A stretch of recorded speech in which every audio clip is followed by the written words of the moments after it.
Dans la suite logique de la démarche d'attractivité présentée récemment à l'Arsenal, à Metz, le département vient de réunir à Rémilly d'autres ambassadeurs du territoire avec les différents acteurs des labels Mosellans. Moselle Gourmande, Mangeons Mosellan, l'AOC Moselle et Produits Moselle Passion.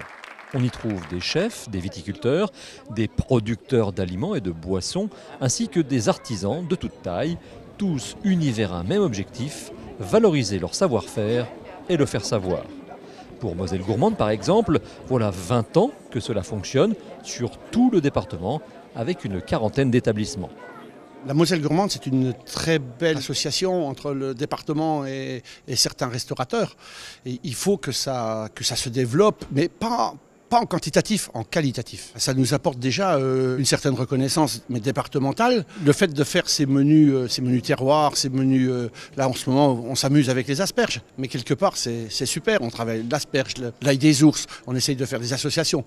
Bon, après, ça va être le gibier au mois de novembre. Ça va être les champignons. Ça amène en plus un petit plus, quoi, à faire. Des produits à travailler. Le gibier, tout ça, c'est féerique. Dans la compétition entre les régions et même à l'intérieur des régions, ces différents labels n'ont rien de superflu.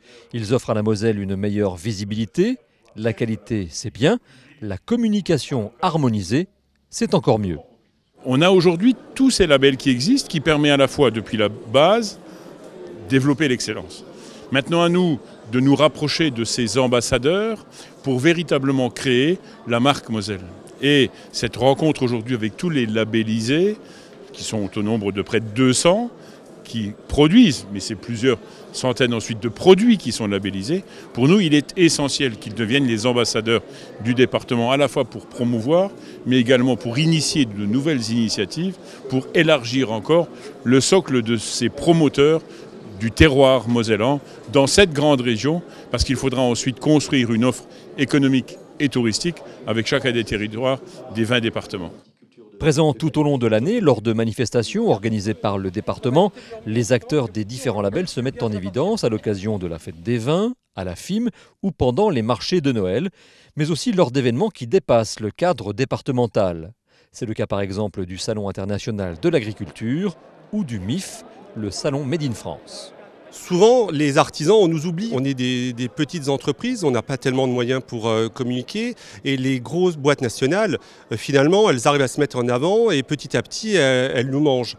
Si nous, artisans, on est capable de montrer ce qu'on peut faire, on a des produits qui sont de qualité avec des prix intéressants, on peut rester compétitif et arriver à se développer. Pouvoir se regrouper comme ça sur le label, ça nous permet d'être dans des manifestations comme la FIM ou à Paris, où on véhicule une image, une identité.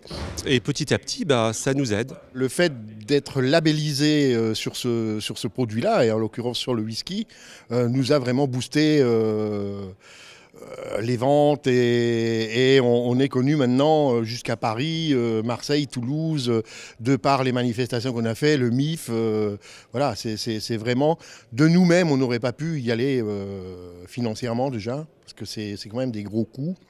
Cette réunion, la première du genre des acteurs des labels mosellans, doit permettre de construire une stratégie de marque et de label partagée dès 2017.